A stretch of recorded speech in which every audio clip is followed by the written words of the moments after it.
What's going on? We back with the Boxing Clinic again, man. And no food for thought video today. Hopefully I get to the Uncle Tom Cabin video this weekend. I promise I'll do that for food for thought. I know a lot of brothers waiting on that. A couple part 2 to the food for thoughts we did. I might drop that Uncle Tom Cabin sometime Saturday afternoon. Switch it up a little bit, but we back. Speaking on, Deontay Wilder, Anthony Joshua. It's supposed to be pay-per-view. It's going to be for the 70 ball. They guaranteeing Joshua the 50 M's to come over to Vegas. And let's size up potentially what can get me or you, or if you give a hell about paying for a pay-per-view, the money for me to pay the pay-per-view or us to pay the pay-per-view will be the proper undercard, for me to do it. And let's just play, matchmaker, and I'm going to throw a couple more names out there. I'm going to tell you, obviously you see who the two fights I want to see part of the pay-per-view card for me to pay my $70. But shout out to Blood Boxing Returns, man. He was, he got this video. He inspired this video. And I always want to shout out to the other LDBC brother and Black Fight fan for the super chat earlier. And everybody that do super chats, man, I definitely appreciate it, bro. Because that money goes to good use, man. Trust me, man. I got a lot of things that's working. I definitely gonna need all the contributions for me to go out for Wilder and Joshua if that happens. I want to squeeze into Danny and Sean at least. I want to do at least 2 or 3 more fights this year. And it's difficult, man, because I do put my blood, sweat, and tears into this, man. And I put a lot of time in this, and I also work and balance life with a family, a daughter, a girl. And definitely, you guys help and make it easier when you guys share the videos and tell people about it, man. I'm trying to grow as fast as possible.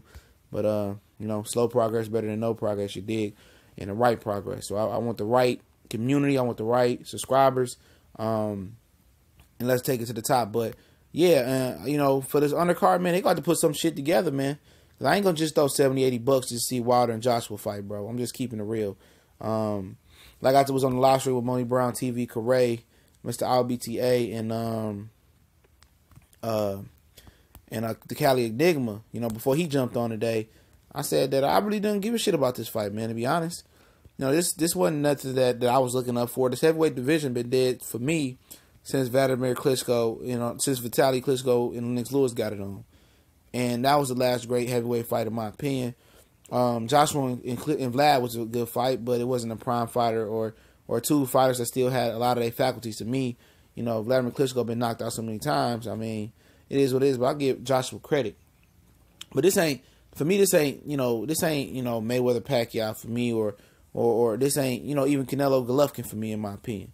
To the point where they might build it up where it could be, it get there, get close to the fight and the hype matches it. But for me, it's not that. It's not a big pay-per-view. I would love to see Crawford and Earl Spence before this fight.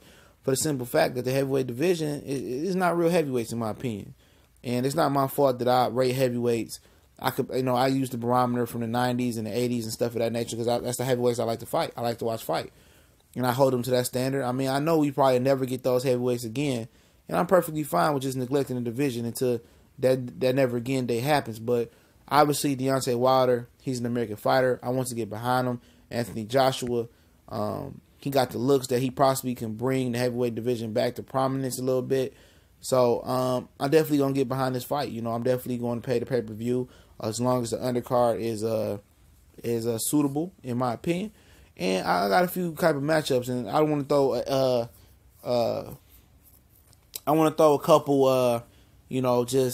ones that kind of didn't really make the list for the top 2. This could just be a 3 television bout type of card, Andrew Tabiti versus Tony Bellew at the end of the year. I don't know if they're interested in that. Once Gatsby and Usyk, fight, if Bellew don't get one of them and don't get Andre Ward, some of them belts can go out there. Maybe him and Andrew Tabiti can fight for a belt on his undercard. I think that'll be a nice little fight. Also, Luke Campbell and Rob Reeser Jr. If Rob Reeser Jr. loses or wins to Mikey Garcia, that'll be an Al Heyman fighter versus another Eddie Hearn fighter, and Luke Campbell and Rob Reeser Jr. in my opinion.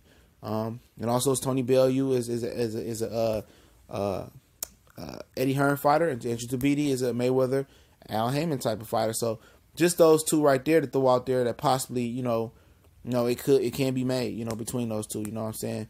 Those are just 2 other fights that I just throw in there, but the 2 fights that might end up lining up with the dates that may happen may be Tevin Farmer, who, if you can go to Luna Park, amusement park over there in Sydney, Australia, where he'd be fighting Billy Dibbs August 4th or July 28th, and he can bring the IBF title back. Why not have Tevin Farmer and Gervonta Tank Davis at Vegas? Now, I know Lou DiBella said that's a fight that could headline his own card. Nah. I could on the East Coast. I don't believe it. I think it'll be good, get good exposure on this card. It can help boost this card up a little bit. It'll be a unification bout for Tank. And it's a bad blood fight. And it's going to draw a little bit of fans there. I think that's a good fight that could be on this undercard as well. And I think the co-feature, man, it speaks for itself, man. Both of these guys can come back and take easy fights in this summer, August, July, and come back in December and fight each other, man. There's Danny Jacobs and Jamal Charlo. I think that's the ultimate co-feature for this bout. Again, this fight, you have an Eddie Hearn and an Al Haymon fighter, So, you keep that theme rolling in the co-main and the main event. I think that'd be smart. Then you have a Lou DiBella fighter and Tank taking on Tevin, taking on an Al Haymon fighter and Tank, and Mayweather Promotions fighter. I think this would kind of be the perfect undercard that I can think of, in my opinion. I might be missing something, but, Charlo and Jacobs will get a lot of fans there, man, get behind it, and then get that exposure. Obviously those two undercards can headline their own card, but also they can help Al Haymon make that revenue up and boost that 600,000 pay-per-view they project to buy. You can boost that to about $1 million, $1.5 million, $1.2 million. You could. Danny Jacobs and Charlo is a bubbling fight right now that casuals are starting to get a taste of, and see both of these guys had a charisma and a look of an American to really set it off. And obviously the main event is going to sell itself, and it's going to come down to this, man, for the main event, to end the video. How good will Premier Boxing Champions be at marketing and promoting this fight? That's it. How good will they be at marketing and promoting? Most of these promoters suck at promoting in the new generation with these millenniums and new kids. They even call these Molly baby head motherfuckers, man. With Freon, Molly, Base, whatever the fuck they doing now. All these dudes is users, instead of the dealers now. But, they got to figure out how to market through them.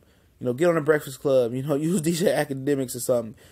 Find a new age marketing. Be on Instagram. Do YouTube videos. And they should do a 24/7, a really, really different one. A really one that's kind of innovative. I don't know. I don't get paid to think of those things. But they need to get innovative. Market, promote, billboards, radios, promo shows. They need to do some fake beef stuff and maybe push each other the way. They need to really, really sell it the way Floyd and Oscar did. Maybe they need to have Floyd in as a marketing advisor to boost this pay-per-view up, because if it's boosted the right way and Wilder or Joshua wins, it's a new star. It's a real big new star born in the U.S., UK, or America. But let me know what y'all think about this topic and subject. TBC and more. We gone.